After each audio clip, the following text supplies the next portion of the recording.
Honestly, I don't even know why I do this in the first place. People don't typically put themselves out on the internet like this.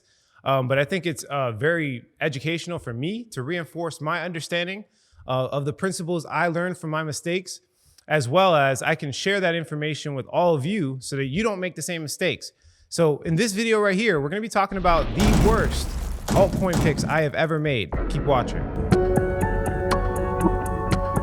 For obvious reasons, you guys can use this information so that it can reflect your portfolio in a positive way. If you haven't already subscribed to the #1 cryptocurrency channel on the internet, guys, do us both a favor, hit that subscribe button, as well as the push notification bell. We talk about cryptocurrency, entrepreneurship, anything that has to do with making money on the internet. You guys are missing out if you don't hit that subscribe button. Also, definitely hit the push notification bell, guys.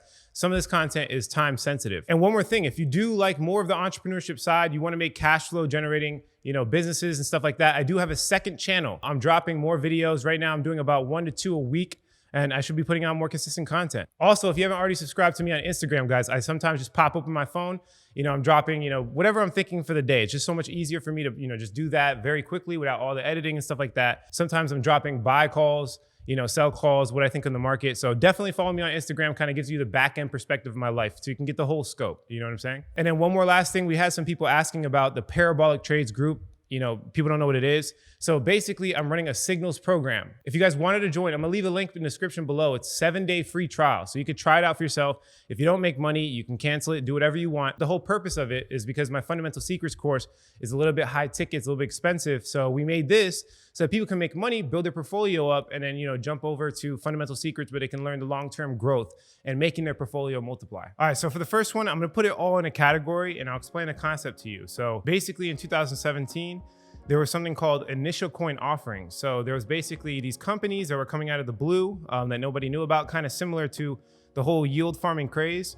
And they were offering these coins kind of like IPOs in regular companies, like initial public offerings, right? They're giving out these coins. You can buy them for whatever price they say, right? And they say it's, cheaper if you buy it quick, right? These ICO launches and stuff like that, they say it's like cheaper than what, they expect the price to be. And it was pure speculation. So most of the ICOs, at least I would say anywhere from 70 to 90% of every single ICO had no working product. They didn't really have a strong team. They were just raising funds for the promise of having a product. Ethereum made it popular. So basically what you could do is you can take the Ethereum blockchain, create your own use case, right? And then offer an initial coin offering. It's similar to an IPO, right? An initial public offering with like stocks and stuff like that. The problem with this is that they were offering these coins and putting a price on it. They're saying it's worth $1. They're saying you're getting it for cheaper if you buy it earlier, right? And then they didn't actually have any product at all, right? Some of them didn't even have code. They just kind of copied another open source project. Some of them, their team was like wishy-washy. They maybe had 2 people and, they didn't really have a serious team. The use case wasn't useful. Like everybody and their mom was making an ICO, and I got burned on a majority of them. So even though I made money off of Ethereum itself, because all the ICO coins were under Ethereum, a lot of the coins I purchased in 2017 that were ICOs, I actually got burned on the majority of them. So for you guys, what you can learn from is this is going to be the same thing with every new trend, right? 90% of the new trend coins are going to fail. That's just the way the game is, right? We have to see like a huge growth, and then we're going to usually see about like a 90% drop in every new trend in the whole entire market, including in DeFi. So, we saw this crazy thing, in August, and then we saw a lot of the coins drop by 90%. So next market cycle, just understand it's the same thing. You want to invest in the strongest coins possible with legitimate projects. Never invest in something that doesn't have a legitimate project. 2, the EOS, so specifically EOS launch. It was one of the biggest launches in the history of all cryptocurrency, right? They made, I think, in billions of dollars, right? There's a lot of people investing in it. So how it worked is every 24 hours, they would actually rotate the time too. So it wouldn't be the same time every day. It would be an hour ahead. So every 24 hours plus 1, they would give out a certain amount of coins, right?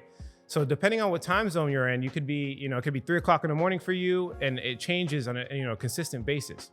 What you would do is you would send Ethereum to a transformer, and the transformer will give you a certain amount of EOS tokens back in proportion to the amount of Ethereum was sent to that actual contract address. So basically, if there was less people sending Ethereum, you would get more EOS. If there was more people sending Ethereum, you would get less EOS. Now, the crazy part about this is that there was arbitrage opportunities. There was people trying to get into the actual crowdfund when the Ethereum was at a small amount, right? And the reason you would do that is because you would get allocated more EOS tokens which would be worth more in USD value. And then you would go back to the exchange and sell it, right? I did this. And the bad part about it is that I made money on my first two, right? So I would go there, buy some EOS tokens, send my Ethereum. I would try to calculate it, right? I would try to time it like 30 minutes before the contract's about to be up, right? I would time it. I would buy a whole bunch of EOS tokens and then I'll go immediately to exchange and sell it, right? But the problem was I got burned because there were some times where the EOS would actually be less than what it was worth when I put the Ethereum in, right? And that actually happened more than it did less, right? So if there's an opportunity in cryptocurrency that's too good to be true and too easy to make money, it almost always is, right? So in this case, I made money twice and then I got burned so big that I lost like 4 to 5 times more than what I made. So in this situation, again, whatever's too good to be true, never trust it. That was too easy money. It was just way too easy. And so everybody was doing it, which caused, the profitability to be way less. 3, and of course, guys, I'm leaving the juiciest for last. Definitely stick to last because those were recent calls. We're gonna be talking about the most recent calls at the end of this video, so definitely stick to that. But the third one, I'm gonna put this in a category as well. It's called high yield investment programs. So these were these scam projects. These were blatant scams, but I thought I was smart, right? I thought I was like, I'm gonna one up these scams, right? So there were basically these promises, these platforms with websites that promise they can give you some crazy returns. They were saying like in some cases 10% a day or 5% a day. And then like the biggest one, which was BitConnect, was like 1% a day. So I knew they were all scams, right? I knew they were all Ponzi schemes.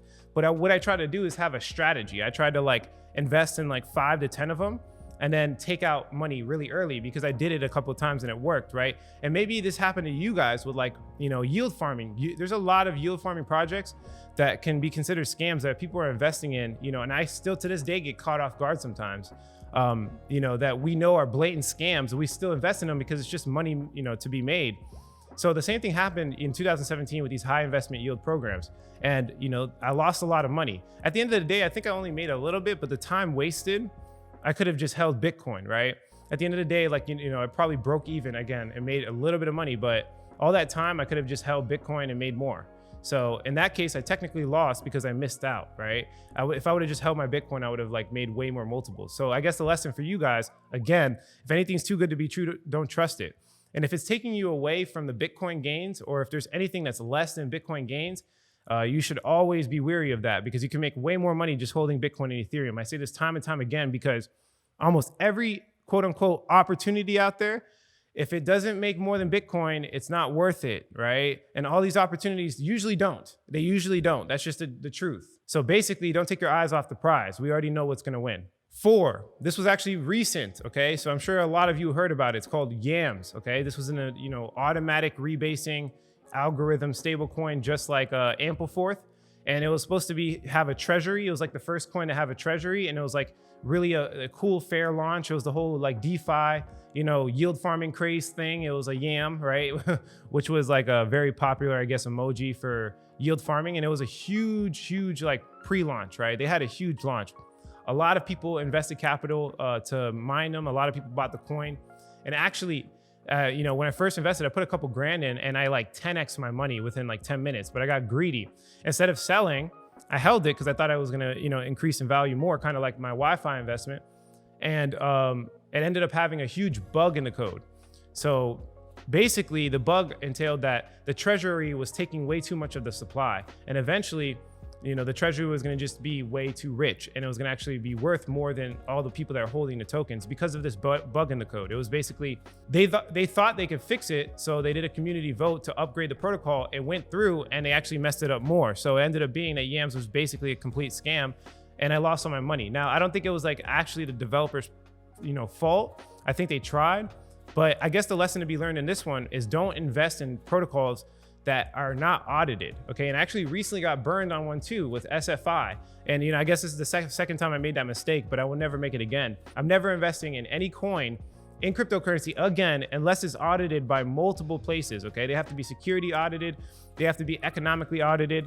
I won't make that mistake again. And we can all learn from that, right? So if you're investing in coins, you wanna look for things with at least higher than $20 million market cap. You can get to 15 million, but if you're playing around with $1 million market cap, you got to stay away from it. And then the same thing with smart contracts. If the code is not audited, if it's too new, just stay away for now. If it's that good of an investment, it will appreciate in value more, and they would actually get it audited, right? If it was that good, if the team was that good, they're gonna get it audited. So just, wait out for that. Don't get involved too early with some of these projects. You never wanna be first. You wanna be kind of like second, and you obviously don't wanna be last because you won't make money, right? And then number 5, actually I said I was gonna do recency, but this one was a little bit older, and I did wanna leave it to the end because I learned a really good lesson. So basically, you guys should know what a consensus mechanism is. Consensus mechanisms are how blockchains come to consensus. It's the voting protocol that makes everything go through. The blockchain updates through the consensus mechanism. You guys should know that Bitcoin has a proof of work, and then Ethereum has proof of work, and they're trying to go to proof of stake. That is what's called, the consensus mechanism. There's a coin called Burst Coin that wanted to come out like some brand new concept called proof of capacity. So instead of using miners or instead of using proof of stake, they were using hard drives. So I thought it was like a revolutionary new idea to use hard drives to mine. So what did I do? I went and purchased a whole bunch of hard drives. So I wanted to mine this coin, right? I think I spent like 10 grand on Amazon. So I ended up, putting this computer together and mining the coins and making like small profit, but it had so many issues. I guess I got lucky in this situation. It had so many issues. So, Amazon has like the best return policy on earth. I ended up returning them because I couldn't keep the miners running. And it ended up being that Burst Coin investment was really, really bad. The community sucked. The actual developers didn't uphold the blockchain. They had a lot of issues, and ended up being that my investment that I had in Burst Coin, because instead, like I told you, I returned the miners, but I purchased some of the coin.